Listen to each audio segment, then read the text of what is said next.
Kwentong Bayan.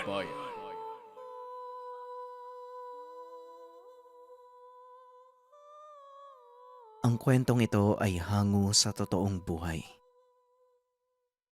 Mula ito sa isa nating kabayan na itago na lang natin sa pangalang Chris. Walang eksaktong taon. Probinsya ng Negros.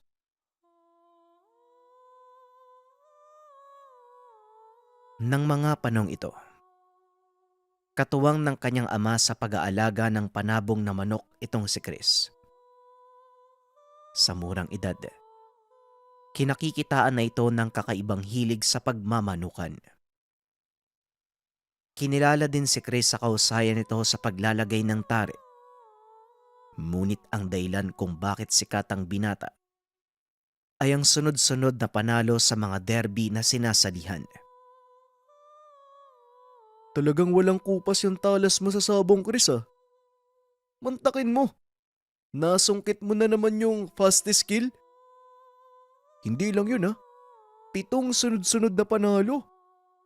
Paminsan nagtataka na ako eh. Bakal ba yung balahibo ng mga alaga mo? Wika ni Tisoy. Kakatapos lang ng isang derby at gaya ng sinabi nito, nauwi na naman ng binata ang kampyonato. Tuwang-tuwa ang ama dahil nakikitang nagtatagumpay ang anak sa piniling larangan. Magaling anak ha. Ngunit siguraduhin mong hindi malalaman ng lahat ang sekreto mo. Magiging delikado para sa'yo, Chris. Wika ng ama. Nakaupo ang tatlo sa sala habang pinag-uusapan ang kanilang panalo. Huwag po kayo mag-alala, tay. Wala pong makakalam ng sekreto natin. At saka, alam kong mapagkakatiwalaan naman tong si Tisoy eh. Hindi tayo lalaglag niyan. Tugon ni Chris. Lingid sa kaalaman ng lahat. Si Chris at ang kanyang ama ay mga antingero mula sa lahi ng mga manggagamot. Ngunit pinili nilang wag ipaalam sa tao.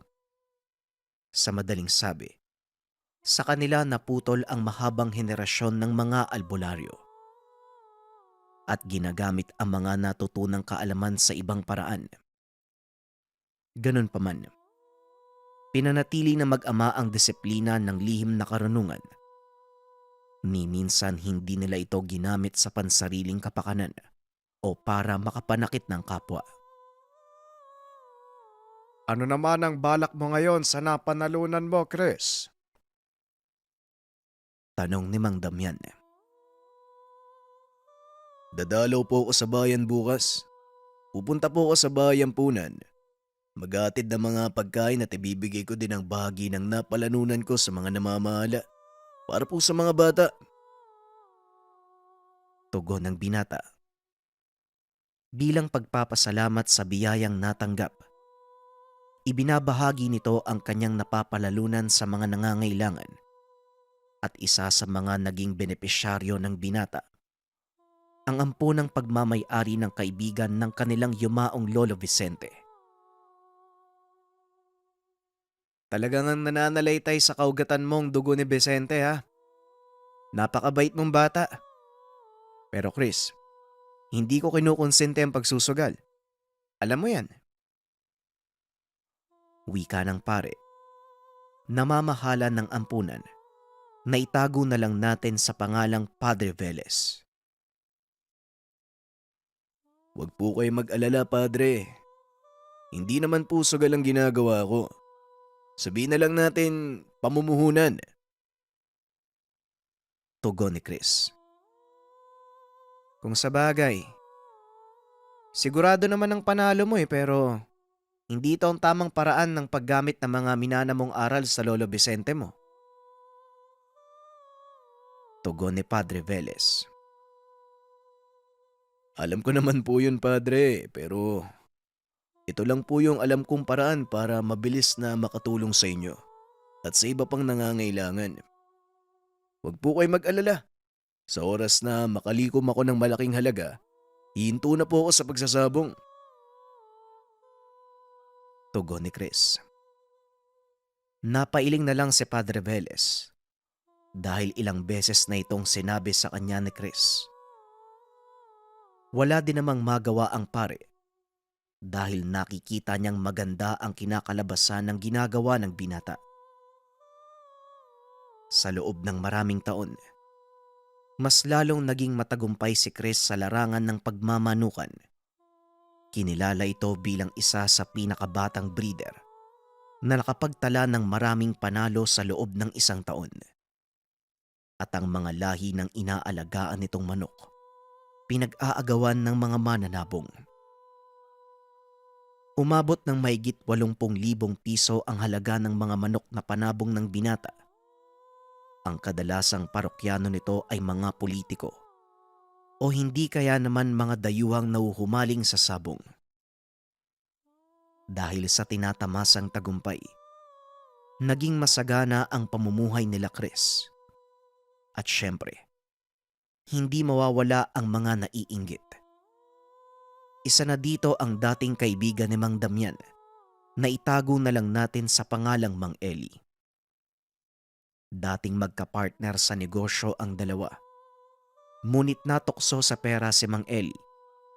Kaya gumawa ito ng paraan para lamangan si Mang Damian. Sa kasamaang palad natuklasan ito ng matanda. Kaya kagad nitong tinapos ang pakikipag-ugnayan sa kaibigan.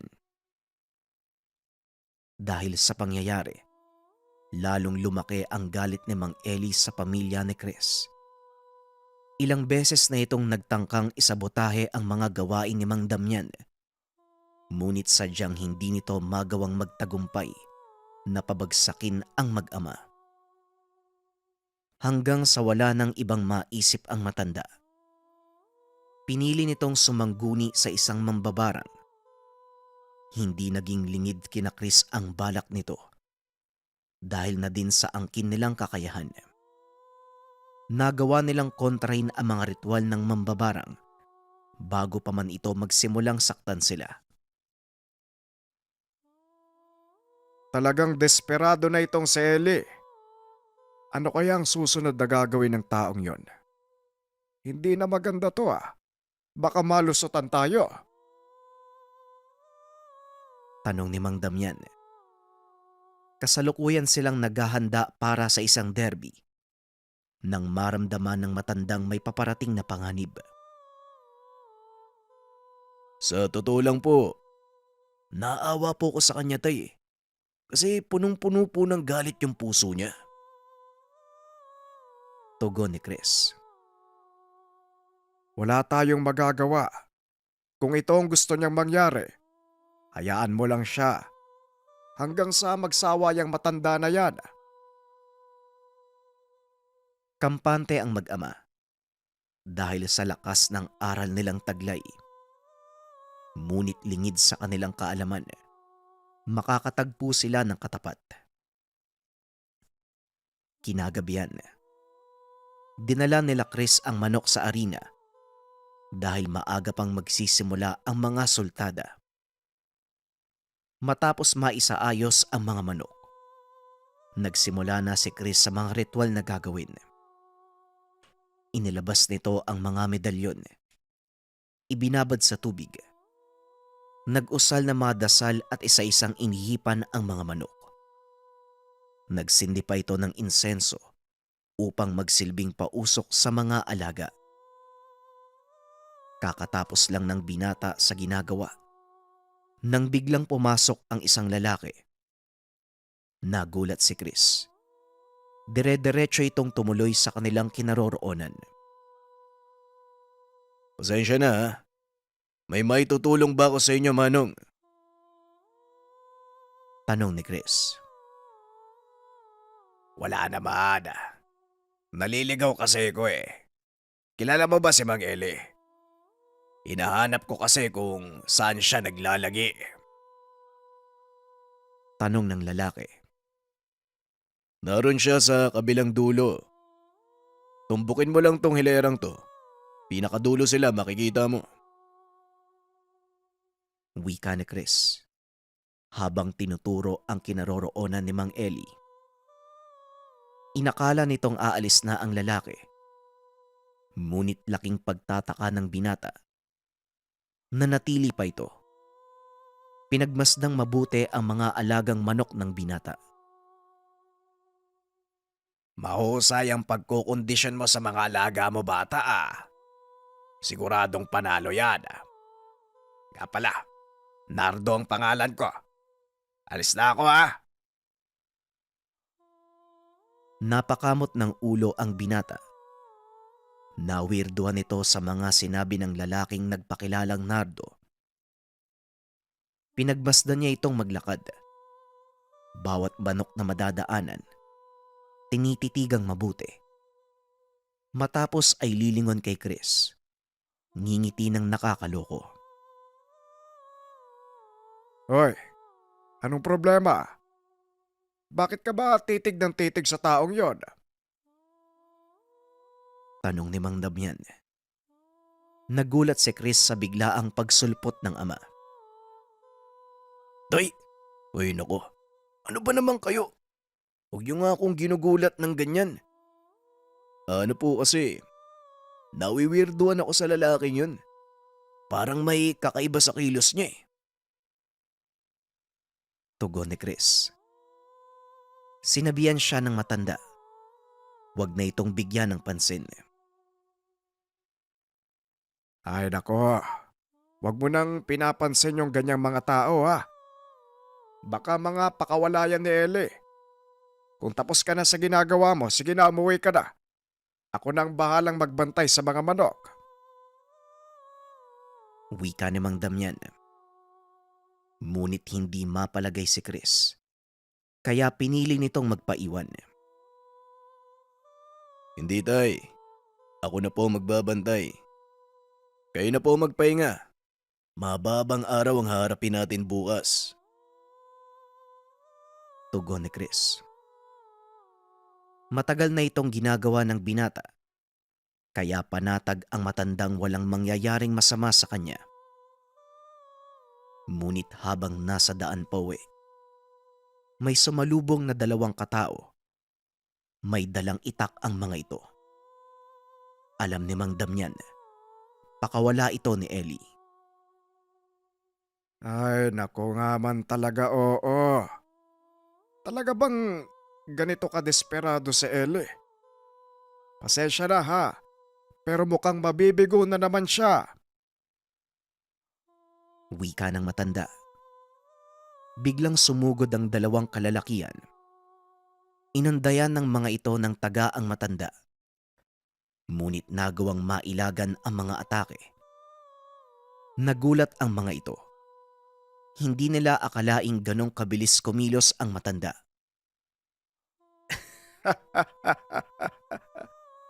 Kung ako sa inyo, hindi ko na itutuloy ang ginagawa nyo. Mapapahamak lang kayo. Muling wika ni Mang Damian. Ngunit patuloy pa rin sa pagsugod ang mga kalalakian. Napailing si Mang Damian. Pinagsusuntok ang mga ito. Hindi sila makapaniwala. Sa isang suntok lang, nagawa silang pabagsakin ng isang matanda. Pinagsisipa ng matanda ang mga itak. Kagad bumalik sa kinaroroonan ni Chris. Nagulat ang binata nang makitang humahangos ang matanda. O tay, bakit po kayo bumalik? Ano nangyari sa inyo? Tanong ni Chris. Ano pa bang aasahan mong mangyari? Pinaabangan ako ni Ellie sa mga alipores niya. Pero wala namang magagawa yung mga yun eh. Kaya yun, natutulog na sa tabi ng daan. Tugon ni Mang Damian. Dali-daling lumabas si Chris sa pag-asang maaabutan pa nito ang mga kalalakian. Ngunit wala na ang mga ito nang dumating siya sa lugar. Dali-daling bumalik ang binata sa ama. Nakita nitong nakikipag-usap ang matanda sa tagapangasiwa ng soldata. O mabuti naman nakabalik ka na. Mapapaagang soldata ha. Kaya ihanda mo na ang mga manok dahil mukhang una ka sa pila. Dali-dali namang kumilos si Chris. Dinala ang unang manok na lalaban. Pag-akyat niya sa ruweba, biglang nagsigawan ang mga tao at halos lahat ng tao ay sa kanya pumusta. Mukhang lambyado tayo ngayon, Chris ah. Halos lahat ng tao sa'yo yung bato ng pusta eh. Wika ni Tisoy. Oo nga eh. Pero wag tayong magpapakasigurado. Dahil si Mang Eli ang kalaban natin sa unang soldata. Mukhang may nakatagong alas yung matandang to eh. Kanina pa iba tumingin no? Pangisi-ngisi pa. Tugon ni Chris. Ilang sandali pa umakyat ang lalaking nakilala nito sa likuran. Nanlaki mga mata ng binata dahil itim na manok ang dala nito. Sa unang tingin, kagad natukoy ni Chris, aswang ang hawak nitong manok. Dali-daling inagaw ng binata ang kanilang manok kay Tisoy. Sinabihan siyang wag itong magbibitaw. Alam ng kaibigan ang ganitong kilos ni Chris. Kaya kagad siyang lumabas ng ruweba at pasimpleng nagsaboy ng asin sa sahig. Matapos niyang gawin ito, muli itong lumapit sa kaibigan. Nag-abot ng isang baso ng tubig. Dinukot naman ito ni Chris gamit ang daliri. Inusala ng dasal. Sabay himas sa ulo ng alaga at sa tari. Ngayon lang uli ako nakakita ng aswang na manok, Chris. At mukhang malakas ang isang yan. Kaya ba ng alaga natin? Tanong ni Tisoy. Magtiwala ka sa dasal at sa alaga natin, Tisoy. Kahit gaano pa kalakas yung aswang na manok na yan, walang panama yan sa kapangyarihan ng Diyos. Tugon ni Chris. Matapos naglakad na sila sa gitna. At gaya ng inaasahan, naghiyawan ang mga tao dahil alam nilang sigurado na ang panalo sa tuwing ang binata ang magbibitaw ng manok sa ruweba. Nagsimula na ang salpukan ng mga manok. Kitang-kita nila ang pagtatatalon ng manok ng kalaban dahil sa asing isinaboy ni Tisoy sa ruweba. Hindi nagtagal ang labang iyon. Nagtamo ng 4 na saksak ng tari ang kalaban at ilang hiwa sa katawan. Gaya nga ng inaasahan, nanalo ang manok ni Chris nang walang natatamong galos. Napatingin ito kay Nardo. Kitang-kita ang panggigigil nito. Ngumiti lang si Chris na lalo namang nagpainis sa lalaki. Mukhang ginalit mo ng gusto yung kasama ni Mang Eli. Wika ni Tisoy. Napangiti si Chris at sinabing sinadya niya itong asarin para malaman ang totoong pagkatao ni Nardo. Ito lang ang paraan para malaman natin ang ugali niyan. Basang-basa ko na ang karatas ng taong yan, Tisoy. Kaya alam ko na ang susunod niyang gagawin. Ilabas mo na isa nating manok para sa susunod na soldata. Yung hindi kasama sa mga dinasalan ko. Nanlaki ang mga mata ng kaibigan dahil alam niyang matatalo ang manok na yun. Lalo pa ang kalaban, may kakayahang gumamit ng aswang na manok. Pero pre, mababayiran yung record mo niyan. Sigurado ka? Tanong ni Tisoy. Huwag kang mag-alala. Magiging tabla ang laban. At saka, wala ka bang tiwala sa akin, Tisoy? Tugon ni Chris. Hindi na nagsalita pa ang kaibigan. Kagad nitong kinuha ang manok na sinasabi ng binata at hinanda. Matapos ang ikalawang soldata, sila muli ang lalaban. Nagsipag-atrasan ang ilang mga kasali nang makitang si Chris ang nagbibitaw ng manok. Nagpasya na lang tumaya ang mga ito kaysa ibuwis ang buhay ng kanilang mga alaga.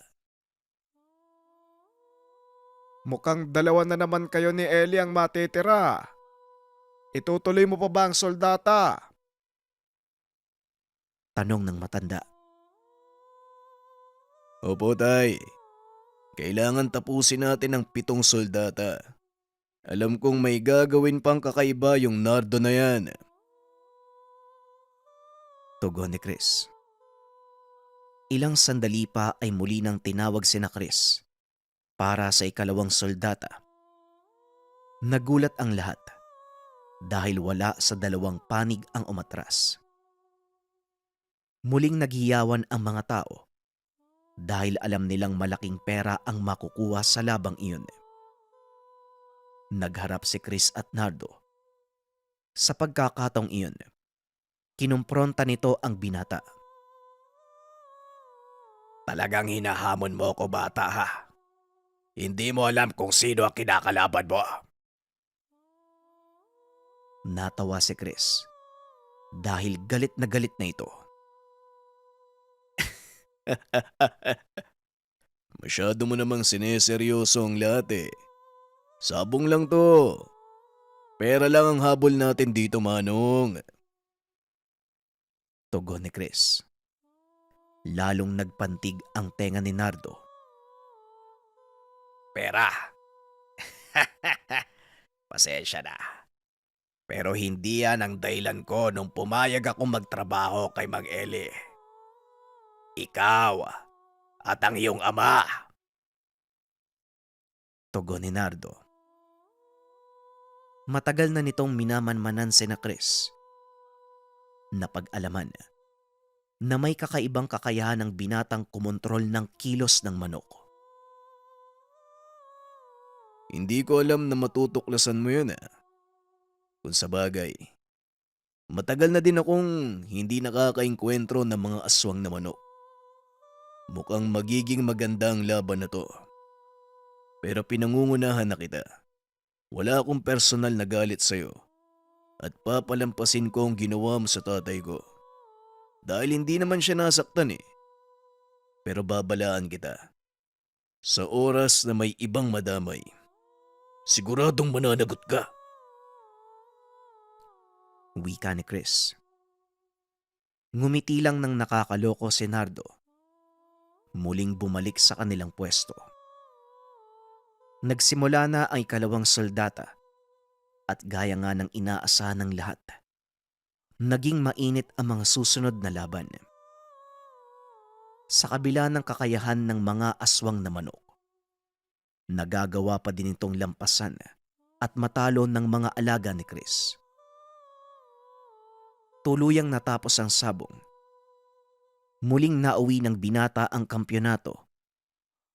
Naghahanda na sila pauwi nang makita nitong naglalakad si Nardo palayo.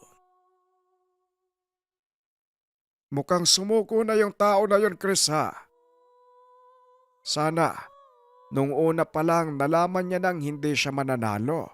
Dagsa ganon, hindi naging ganito kasakit ang pagkatalo para sa kanya. Ay nako, kawawa naman oh. Bagsak pa ang balikat. Nakayuko pa ang ulo. Wika ni Mang Damian. Sa palagay ko tayo hindi. Hindi pa dito natatapos ang lahat. Kaya magmadali kayo ni Tisoy para makauwi. Mas ligtas kayo doon. Tugon ni Chris. Matapos maayos ang mga kagamitan, kagad nang umalis si Mang Damian. Sinadya ng binatang magpaiwan dahil alam nitong susundan siya ni Nardo. Nagpa siya si Chris na maglakad pauwi dahil hindi naman kalayuan ang sabungan sa kanilang tahanan at kagaya ng inaasahan, sinundan siya ng ilang kalalakian. Huminto ang binata upang harapin ang mga ito. Ngunit imbis na kumprontahin, mabilis na nagpulasan ang mga kalalakian. Hinabol naman ito ng binata sa kagustuhang tuldukan na ang hidwaan. Masyadong mabilis kumilos ang mga ito, kaya hindi sila magawang abutan ni Chris. Babalik na sana ang binata nang bigla siyang sinigawan ni Nardo. Hoy bata! Ang lakas ng lobong sundan ako ah. Ang galing mo rin ano. Talagang gusto mong mamatay. Wika ni Nardo. Kabaliktaran ang gusto kong mangyari.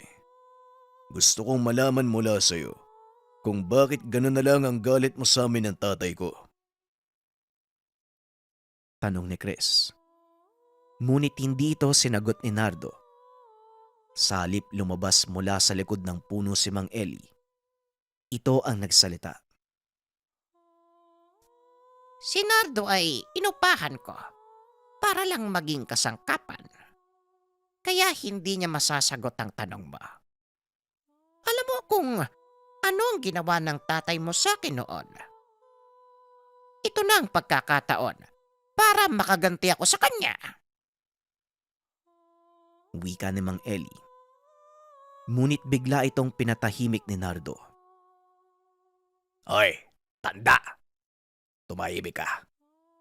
Hindi ako pumunta dito para magtrabaho sa'yo.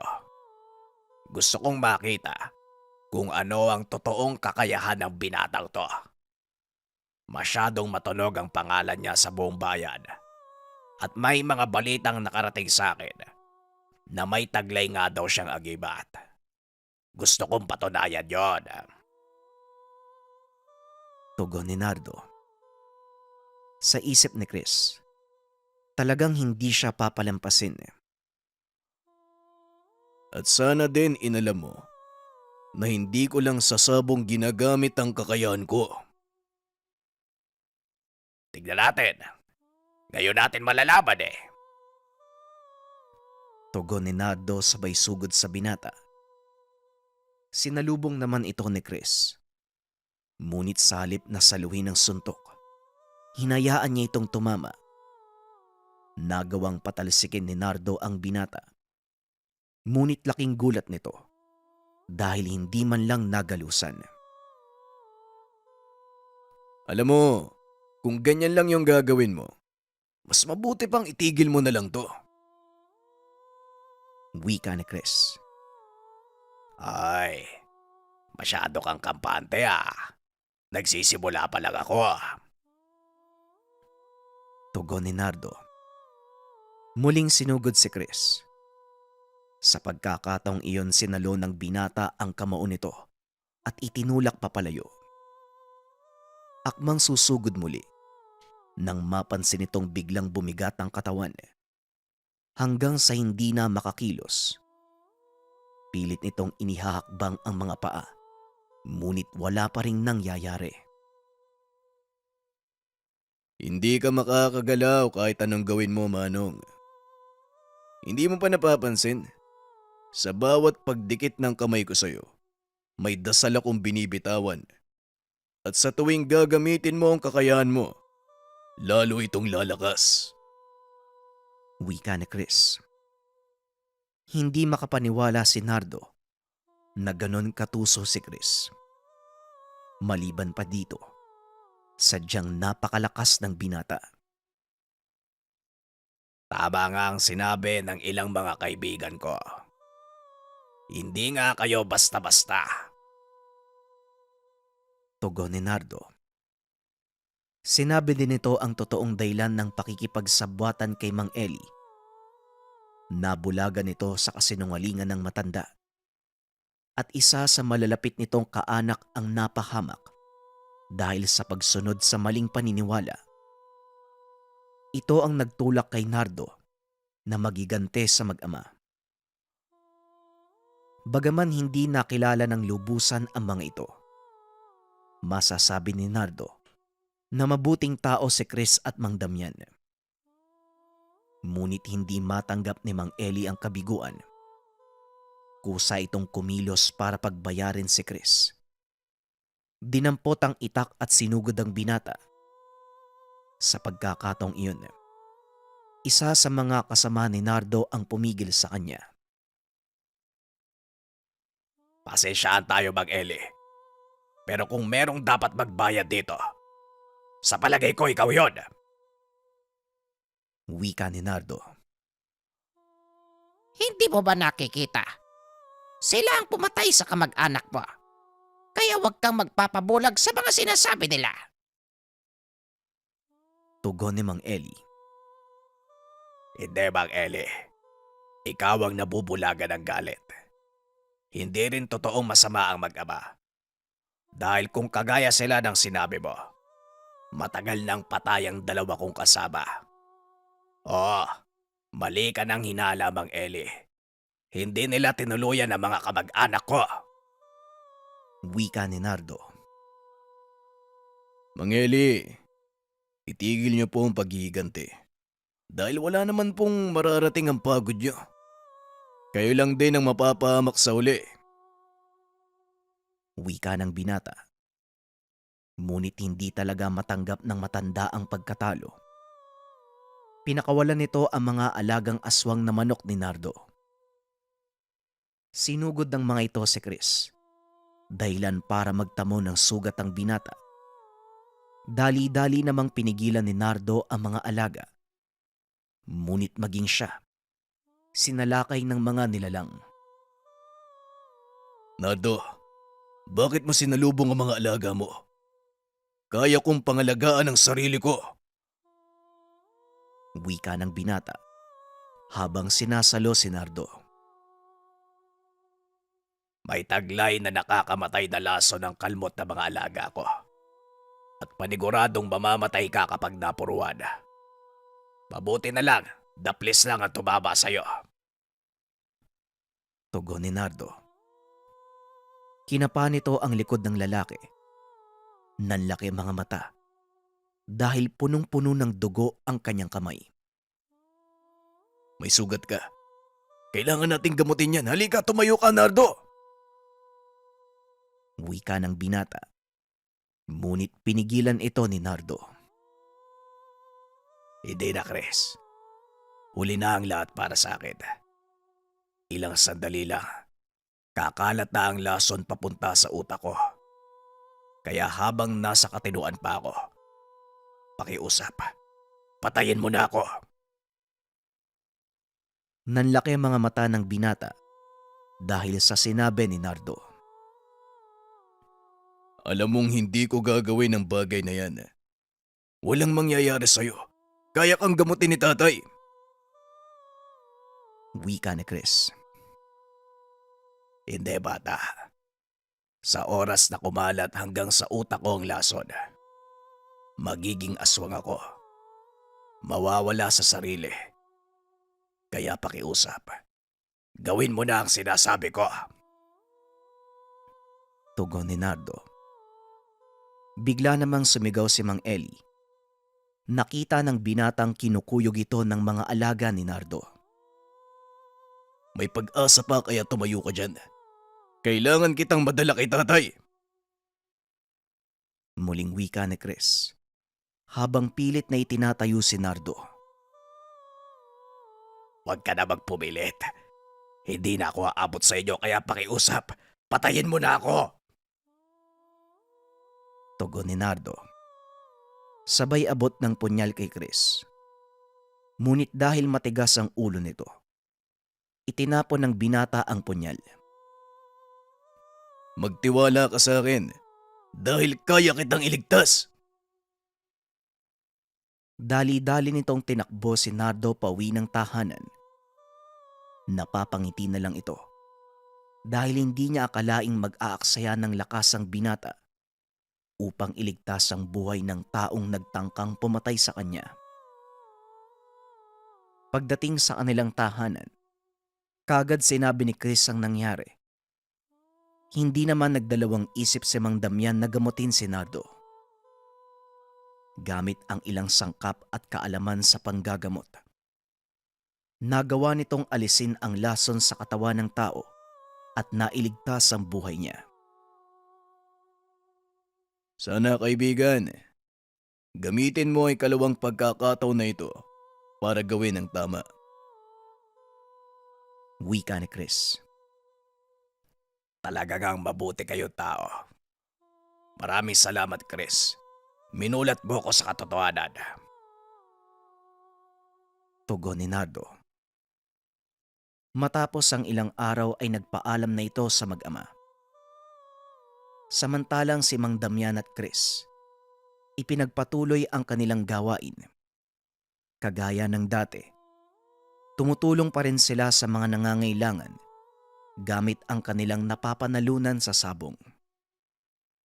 Mas lalo pang naging matagumpay ang mag-ama at kasalukuyang nagmamay-ari ng malaking sabungan sa kanilang lugar.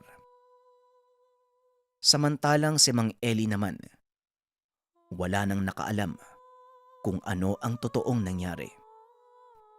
Dahil matapos ng kaganapan, hindi na ito muli pang nakita. Hindi nagtagal, lumaganap sa kanilang lugar ang kwento. Nalaman ng lahat ang kanilang sekreto. Sa bandang huli, hinunto ni Chris ang pagsasabong. Itinoon ang pansin sa paghahayupan. Malaki din ang naipon nito, kaya nagawang makabili ng binata ng malawak na lupain sa ibang lugar. Namuhay ng tahimik si Chris kasama ang kanyang pamilya. Walang sino man ang nakakaalam na minsan siyang kinilala bilang sabongerong antingero. Ang kwentong ito ay hango sa totoong buhay. Mula ito sa isa nating kabayan na itago na lang natin sa pangalang Evan. Walang eksaktong taon. Probinsya ng Quezon. Simulan na natin ang kwento, mga kabayan.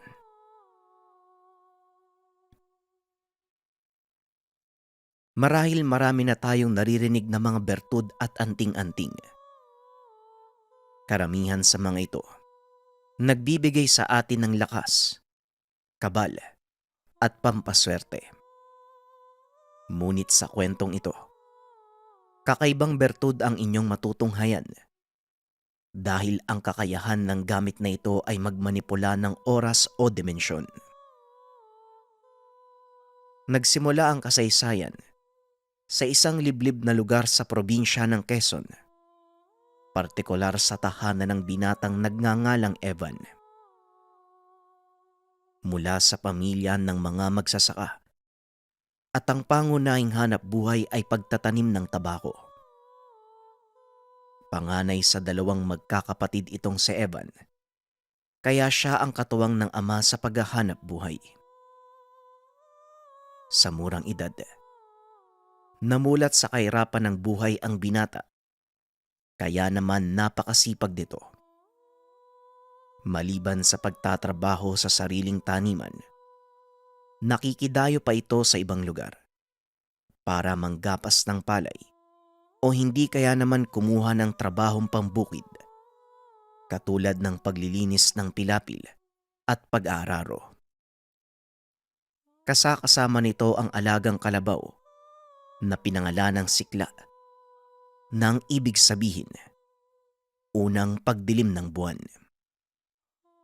Maamo ang kalabaw na ito at halos nakakaintindi ng mga utos ni Evan. Humahanga ang mga tao sa tuwing nagtatrabaho ang dalawa dahil hindi tinatalian ng binata ang napakalaking alaga. Pilantik lang ng daliri at senyas lang ang paraan ni Evan upang pasunurin ito. Ang dahilan kung bakit inilarawan sa kwentong ito ang katangian ng alagang kalabaw ng binata, dahil ito ang naging daan ng tuluyang pagbabago ng buhay ni Evan. Isang hapon habang nagpapahinga, pinapakain ito ng damo ang alaga. Nakaupo sa pilapil. Kakatapos lang nilang hakutin ang inaning tabako, kaya pinili ng binatang pagpahingahin muna ang alaga bago tuluyang umuwi. Evan, sumunod kayo ni Sikla. Huwag na magpagabi. Delikado sa daan. Wika ng ama ni Evan na itago na lang natin sa pangalang Mang Nasyo. Opo, tay. Susunod na din kami. Pinauubos ko lang kay Sikla ang pagkain niya. Tugon ng binata. Kaagad nang lumakad ang mag-ama. Palubog na ang araw ng mga oras na yun. Ngunit wala pang balak na umuwi ang binata. Naisip nitong paliguan muna si Sikla dahil buong araw itong nagtatrabaho sa ilalim ng sikat ng araw. Matapos kumain ng alaga, sumakay ang binata sa likod nito. Sumenyas papunta sa ilog. Mabilis namang naglakad ang kalabaw na tila tuwang-tuwa. Hindi pa man nakakababa ang binata, dire-diretso itong lumublob sa tubig, dahilan para mabasa ang suot na damit. Ano ka ba naman, Sikla? Alam mong hindi pa ako nakakababa eh. Yari tayo nito kay nanay. Wika ng binata. Hinayaan itong magbabad sandali ang alaga. Ilang minuto pa ang nakalipas ay kusa na itong umahon. Alam mo, Sikla, pagod na pagod ako ngayong araw. Baka pwede mo naman akong isakay pa uwi oh. Wika nito sa alaga. Ngunit imbis na huminto, biglang kumaripas ng takbo ang kalabaw na parabang inaasar si Evan. Aba, lokong to ah. Sige, tumakbo ka. Bukas hindi kita bibigyan ng tubig na may asin. Wika ng binata. Hindi huminto ang kalabaw. Salip ay nagpatuloy ito sa pagtakbo. Nagtatatalon na parabang batang tuwang-tuwa. Wala nang nagawa si Evan kung hindi sundan ng alaga. Hanggang sa napansin ito na biglang huminto si Sikla. Nagtataka ang binata dahil kakaiba ang kinikilos ng alaga. Nakatitig ito sa tabi ng daan habang nagbubuga ng hangin sa ilong. Kinakahig pa ang paa sa lupa. Bakit, Sikla? Anong problema? May ahas ba? Tanong ni Evan. Kadalasang ginagawa ito ng alaga sa tuwing may makamandag na hayop itong nakakasalubong o hindi kaya naman may nakikita itong bago sa kanyang paningin. Patuloy ang ginagawa ng kalabaw, kaya tinignang mabuti ng binata ang daan, ngunit wala naman itong makitang ahas o kahit ano. Akmang tutuloy na sa paglalakad ang binata nang biglang idampi ni Sikla ang kaliwang sungay nito sa dibdib ng binata na tila ba binabalaan siyang wag tumuloy sa paglalakad. Ano bang problema, Sikla? Kailangan na nating makauwi gabi na oh. Papagalitan tayo ni tatay niyan eh. Iritang wika ni Evan. Ngunit patuloy pa rin si Sikla sa pagtulak sa kanya palayo. Pinili ni Evan na pakiramdaman ng alaga hanggang sa mapatitig ito kung saan nakatutok ang tingin ng kalabaw. Nanlaki ang mga mata ni Evan nang makita ang walang malay na babae. Nakasandal ito sa puno at puro sugat ang braso. Punit-punit din ang kasuotan nito na parang nilapa ng kung anong mabangis na hayop. Nilapitan nito ng binata. Tinignan kung buhay pa ang babae. Nakahinga ng maluwag si Evan dahil naramdamang humihinga pa ito. Dali-daling binuwat ni Evan ang dalaga. Isinakay sa likuran ni Sikla. Nung una ay ayaw pang gumalaw ng kalabaw na parabang may kinakatakutan.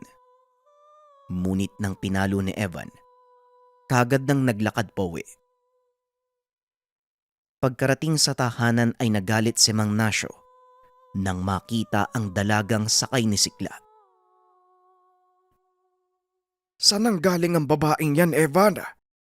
Bakit mo dinala dito? Tanong ni Mang Rasyo. Nakita ko lang po siya sa tabi ng daan, Tay. Hindi ko rin po siya kilala pero alam kong kailangan niya ng tulong. Kaya po bilisan na po natin bago pa po siya maabusan ng dugo. Tugon ng binata. Dali-dali namang binuhat ng matanda ang dalaga papasok ng tahanan. Inilapag ito sa higaan at tinawag ang ina ni Evan upang tignan ang katawan ng dalaga. Ilang minuto lang ang nakalipas ay lumabas ang ginang. Nagtaka si Evan sa sinabi ng ina. Wala namang sugat yung dalaga. Ano bang nangyari sa kanya, Evan? Wika ng ina ni Evan na itago na lang natin sa pangalang Aling Baling. Ha? Imposible naman po yun, Nay. Kahit tignan niyo po yung likod ni Sikla, nandun pa po yung dugo eh. Kaya paano niyo po nasabi na walang sugat? Tugon ng binata. Dali-dali itong pumasok sa kwarto at nagulat dahil nakita nitong wala na ang mga sugat na natamo nito. Papanong nangyari to? Saan mo ba talaga napulot ang babaeng yan, Evan? Tanong ni Mang Nasyo. Hindi ko nga po kilala yung babaeng yan. Ang kulit mo naman po, Tay eh. Medyo nairita si Evan ng mga sandaling iyon. Akmang lalabas na sana sa kwarto ang binata nang magkamalay ang dalaga. Dali-daling lumapit ang binata sa tabi ng higaan at tinanong ito. Maaari ko bang malaman ang pangalan mo? Tanong ni Evan. Ang pangalan ko'y Elena. Teka, nasan ako? Tugon ng dalaga. Nandito ka sa bahay. Nakita ka namin sa tabi ng daan eh. Sugatan tapos walang malay. Wika ni Evan. Tinulungan nitong bumangon ang dalaga. Ngunit dali-dali itong bumaba sa higaan. Nagpupumiglas na lumabas sa kwarto. Sandali lang. Hindi ka pwedeng kumilos, baka mapano ka. Pinigilan nito ni Mang Lucio na lumabas dahil sa kalagayan. Bakit niyo ko dinala dito?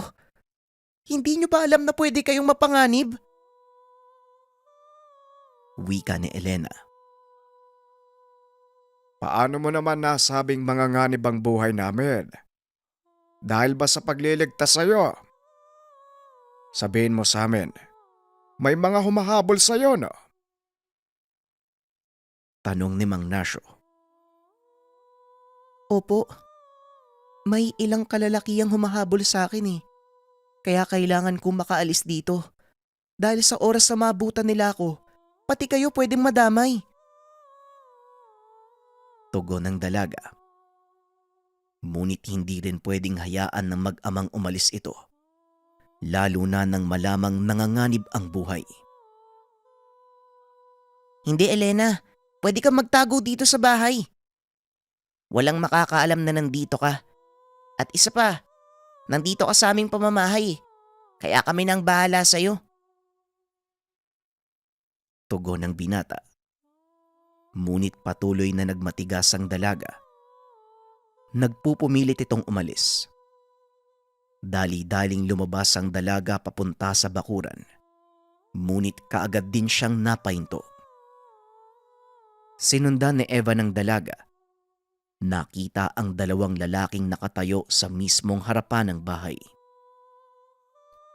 Hinawakan nito si Elena upang ipasok sa bahay. Ngunit hinawi ng dalaga ang kamay ng binata. Pumasok ka sa loob ng bahay. Ako ang sadyaan nila eh. Ayokong mapahamak kayo. Wika ng dalaga. Hawak nito ang kamay ni Evan. At may kung anong palihim na inaabot sa binata. Matapos ay itinulak niya ito papasok. sabay sarado ng pintuan. Hindi na ito nagawa pang buksan ng binata dahil nakaharang si Elena sa labas. Naririnig nito ang sigaw ng dalaga habang tila sapilitan itong kinukuha ng mga dumating na kalalakihan. Ilang minutong nakalipas, humupa na ang gulo sa labas. Dahan-dahang binuksan ng binata ang pintuan. Nanlaki ang mga mata nito dahil wala na si Elena. Sinubukan pang tignan kung saan pumunta ang mga ito. Ngunit wala namang naiwang bakas ang mga kumuha sa dalaga. Mukhang tuluyan na nga silang nawala, Evan. Delikado kung susundan mo sila sa mga oras na ito. At isa pa, wala kang laban sa kanila. Nararamdaman ko, hindi sila normal. Kaya kalimutan mo na lang. Wika ni Mang Nasyo. Ngunit hindi mapakali ang binata. Bagaman sinunod ang ama, hindi nawala sa isip nito ang kagustuhang iligtas sa Elena. Pumasok sa Evan sa kwarto. Humiga sa kama. Kinapa ang bulsa. Naalala ang inabot ng dalaga. Dali-dali siyang bumangon at binuksan ito. Nagtaka ang binata dahil ang laman ng sisidlan, maliit na asul na bato. Halos kasing laki lang ng hintoturo, makinis at naglalabas ng mahinang liwanag. Nakita ng binata ang liwanag dahil medyo madilim ang gaserang nasa silid ni Evan. Itinapat nito sa liwanag ang bato. Tumatagos ang liwanag mula sa gasera na tila gawa sa kristal ang bato. Naging palaisipan kay Evan kung ano ang bagay na yun. At habang pinagmamasda ng bato, hindi na malaya ng binatang unti-unti na siyang nakakatulog. Kinabukasan ay nagising ang binata dahil sa pagtawag ng ama. Naalala nito, kailangan nilang tapusin ang pag-aani ng tabako. Dali-daling bumangon ng binata. Pinuntahan ng alagang kalabaw. Binuksan nito ang pintuan ng kulungan. Laking gulat ng binata dahil sinuwag siya nito. Oh, ano bang nangyayari sa'yo? Tanong ng binata habang tumatakbo palayo sa alaga. Hindi lubusang maunawaan ni Evan ang nangyayari sa alaga. Patuloy ito sa pagtakbo hanggang sa makakita ng puno.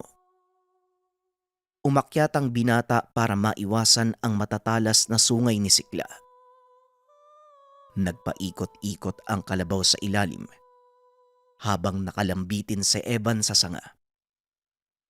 Pilit nitong iniisip kung ano ang nangyayari sa alaga.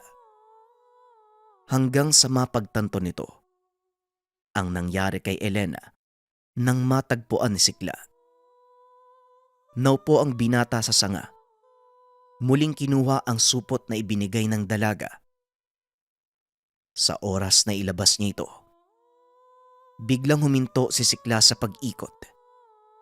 Itinutok ang tingin sa kanya. Oh, ano na Sikla? Nakilala mo na uli ako. Tanong ni Evan. Dahan-dahan itong bumaba sa puno. Nilapitan ang kalabaw. Nakainga ng maluwagang binata dahil huminahon na ito. Tapos na ba kayo maglaro? Kailangan na nating hakutin yung mga tabako bago pa malanta. Wika ni Mang Nasyo. Kagad nang sumunod si Evan, kasama si Sikla. Ngunit hindi pa rin ito maunawaan kung bakit biglang nagwala ang alaga. Pagkarating sa bukid, sinimula ng binata ang paghahakot. Nangangalahati na ito nang magpaalam ang ama na uuwi na dahil sumama ang kanyang tiyan. Sige po tay, walang problema. Ako na pong bahala dito. Magpahinga na lang po kayo sa bahay. Wika ni Evan. Bandang hapon na nang matapos ni Evan ang gawain. Ngunit ang ipinagtataka ng binata, hindi man lang siya nakaramdam ng pagod. Medyo madilim na nang magpa siyang umuwi si Evan at mas lalo pa itong nagtaka sa nangyari. Sikla, ako lang ba to? O talagang maliwanag yung paligid? Tanong ng binata sa alaga. Alam nitong lumuwog na ang araw, ngunit nagagawa pa rin niyang makakita ng malinaw sa daanan. Bukod sa nakakakita sa dilim, naging mas malakas din ang pandinig at pangdama nito. Hindi malaman ng binata ang nangyayari, ngunit ang ikinatuwa niya, pagkarating sa tahanan, sinabi ni Evan sa ama ang nangyari. Pinagtawanan siya ng matanda at gaya ng inaasahan ay hindi ito naniwala. Ano bang sinasabi mo, Evan? Paanong lilinaw yung mata mo sa gabi? Tanghaling tapat nga nakadapa ka pa. Wika ng matanda. Ngunit pinatunayan ito ni Evan. Inihipan ng binata ang gasera at sinabihan ang ama na huwag umalis sa kinauupuan. Medyo malayo ang kinaroroonan ng binata at nasa kusina naman ng ama. Napakadilim sa loob ng tahanan. Nagulat si Mang Nasyo nang biglang sindihan ni Evan ang gaserang nasa tabi nito. Nagawang makapunta ng binata sa kinaroroonan ng ama sa gitna ng dilim. Nang hindi tinatamaan ang anumang kasangkapan sa bahay. Ngayon tay, naniniwala ka na ba? Tanong ni Evan. Oo anak, pero paano mo naman nagawa yun? Hindi rin maipaliwanag ng binata ang nangyayari. Ngunit iisa lang ang alam ni Evan. Nagsimula ito nang mahawakan niya ang batong ibinigay ni Elena. Ang mabuti pa, bukas pupunta tayo kay Mang Elyong. Siguradong alam niya ang tungkol sa batong yan. Wika ng matanda. Si Mang Elyong ang kinikilalang albularyo sa bayan. Marami itong nalalaman tungkol sa mutya at iba pang bertud. Kinabukasan nga ay maagang nagpunta ang mag-ama sa bahay ng albularyo. Saktong nagkakape ito sa kanyang bakuran nang dumating ang dalawa. Nasyo, ang aga mo namang napasugod, anong problema? Nabali na naman ba yung balakang ba? Tanong ng matandang albularyo. Tatang Elyong talaga, puro kalokohan ano?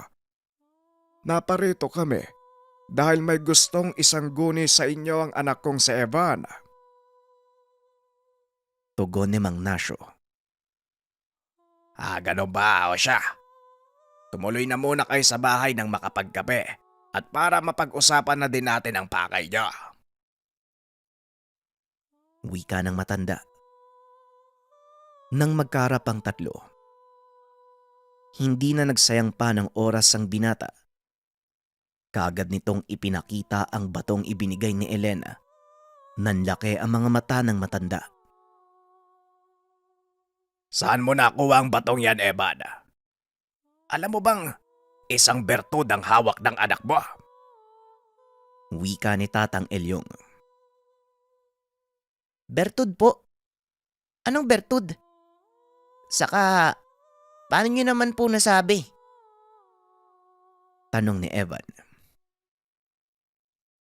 Sa tagal ko sa larangan ng panggagamot, hindi lang iisang bertud ang nasilayan ko, bata. At alam ko kung anong pinagkaiba ng isang bertud sa pangkaraniwang mutya. Ang hawak mo ay isang bertud ng kubot.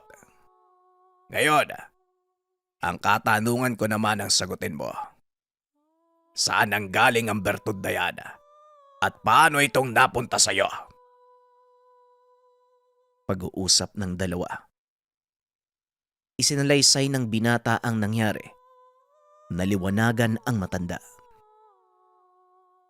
Ganun ba? Hindi malayong isang kubot ang babaeng nagbigay sa'yo ng bertud na yan. At hindi basta-bastang kubot. Mataas na uri ng kubot. Wika ni Tatang Elyong. Pero hindi ko naman po siya gaanong kakilala, Tatang Elyong. Kinuha po siya ng 2 lalaki. Magmula nun, hindi na po namin siya nakita. Tugon ni Evan. Malamang may dahilan ng pagkuha sa kanya ng mga kalalaki ang sinasabi niyo. Pero iisa lang ang alam ko. Kung sakaling kalaban ng babaeng yon ang kumuha sa kanya, iisa lang ang habol nila. Ito ay ang makuha ang bertud. Muling wika ng matanda. Nalabis namang ipinagtaka ni Evan. Bakit naman po nila nanaising kunin yung bertud sa taong yun, Tatang? Ano po bang meron? Tanong ni Evan. Ang bertud ng kubot, may kakayahang magmanipula ng oras o dimensyon. Ito ang ginagamit nila upang dukutin ang mga napiling biktima. Pagpapaliwanag ni Tatang Elyong. Sa mga hindi nakakaalam, ang kubot ay mga uri ng aswang na may malapad na pakpak. Ginagamit nila ito upang sukluban ang kanilang biktima at gagamitin ang kanilang kakayahang maglaho upang mapunta sa malayong lugar. Kaya kadalasan ang mga nakakaligtas sa atake ng kubot wala nang kakayahang pang makabalik sa kanilang pinanggalingan. Matapos sa paliwanag ng matanda ang tungkol sa bertud, nagpaalam na ang mag-ama. Ngunit bago pa man sila umalis, binalaan nito ang binatang mag-ingat dahil malamang sa mga oras na yun, hinahanap na ng mga dumukot kay Elena ang bertud na hawak-hawak niya. Salamat po, Tatang. Huwag po kayong mag-alala. Mag-iingat po ako. Wika ni Evan. Matapos ay tumuloy na ang mga ito sa pag-uwi. Habang nasa daan, patuloy na pinag-uusapan ng ama ang tungkol sa bertud. Napansin ng binatang may kung anong nakasunod sa kanila. At nang lingunin ito, wala naman silang nakita. Ang mabuti pa magmadali na tayo, Evan. Maaring tama si Tatang Nasyo. Malamang sa mga oras na ito, natunugan na ng mga dumukot kay Elena na nasayo ang bertud. Wika ni Mang Nasyo. Pagkarating sa tahanan ay kaagad nilang sinarado ang pintuan. Pinakiramdaman ng binata ang paligid. At nang sumilip ito sa bintana, nakita niya ang 2 kalalakian. Tay, may mga tao sa labas. Sa palagay ko, sila po yung dumukot kay Elena. Wika ni Evan. Dali-daling kinuha ng matanda ang gulok na nakasugbit sa haligi at lumabas ng tahanan. Magandang hapon. Anong maitutulong ko sa inyo? Tanong ni Mang Nasyo. Nakatayo lang si Evan sa likod ng ama. Nakikinig sa kanilang usapan. Hindi ikaw ang kailangan namin, tanda. Kaya mabuti pa, ilabas mo ang anak mo at sabihing ibigay ang bertud sa amin. Tugon ng isa sa mga kalalakian. Akmang lalabas na sana si Evan nang biglang may nagsalita sa kulungan ng kalabaw. Hindi, Evan. Huwag mong ibigay sa kanila ang bertud. Nanlaki ang mga mata ng mag-ama nang makita ang dalaga. Anong ginagawa mo dito, Elena? Ang bunga kala ko, dinukot ka ng mga kalalakihang to ah. Tanong ni Evan. Sa susunod ko na ipapaliwanag sa'yo. Sa ngayon masaya ako. Nagawa ko makaabot sa tamang oras. Itinago mo ba yung bertud na binigay ko? Tugon ng dalaga. Dali-dali namang dinukot ni Evan ang bertud sa bulsa at inabot kay Elena. Ngunit hindi niya ito tinanggap. Hindi, Evan. Ikaw ang gagamit yan para sa akin. Sundin mo lang ang sasabihin ko. Siguradong mapapagana mo ang bertud. Wika ni Elena. Pero hindi ako kubot kagaya mo. Paano ko mapapagana to? Tanong ni Evan. Bakit? Sa tingin mo ba isa akong kubot? Hindi, Evan. Pangkaraniwang tao lang din ako na nagawang gamitin ang kakayahan ng bertud ng kubot. Ngunit ang mga lalaking yan, sila ang totoong kubot. Wika ni Elena. Oo, mga kubot kami. At hinahabol namin ang babaeng yan dahil ninakaw niya ang bertud ng isa naming kasamahan. Nandito kami para bawiin ito. Wika ng lalaki. Elena, totoo ba yung sinasabi nila? Tanong ni Evan. Evan, may dahilan ako kung bakit ko ninakaw yung bertud. At pagtagal mauunawaan mo din yun. Tugon ni Elena. Humingi ng tulong sa amin ng babaeng yan dahil gusto niyang ibalik ang buhay ng kanyang ina. Siguro, napagalaman niyang kayang manipulahin ang aming bertudang oras. Kaya niya naisipang nakawin at gamitin ito. Wika ng isa sa mga kalalakian. Mukhang malaking hindi pagkakaunawaan ang pangyayari. Maaari ba naming malaman ang pangalan nyo? Nang sa ganon, makapag-usap tayo ng maayos. Ang pangalan ko ay Dado at ito naman ang kapatid kong si Ismael. Pagmamay-ari ng aming inang bertud na ninakaw ni Elena. At kung anumang kasinungalingan ang sinabi niya sa inyo, wala yung katotohanan. Wika ni Dado. Tama si Dado. Mapanganib ang paggamit ng bertud. Lalo na kung nanaisin mong bumalik sa panahon. Hindi ito pinahihintulutan ng batas ng aming angkan. Dahil sa itong uri ng paglabag sa balanse ng kalikasan. Pagpapaliwanag ng magkapatid. Ngunit nagpumilit si Elena.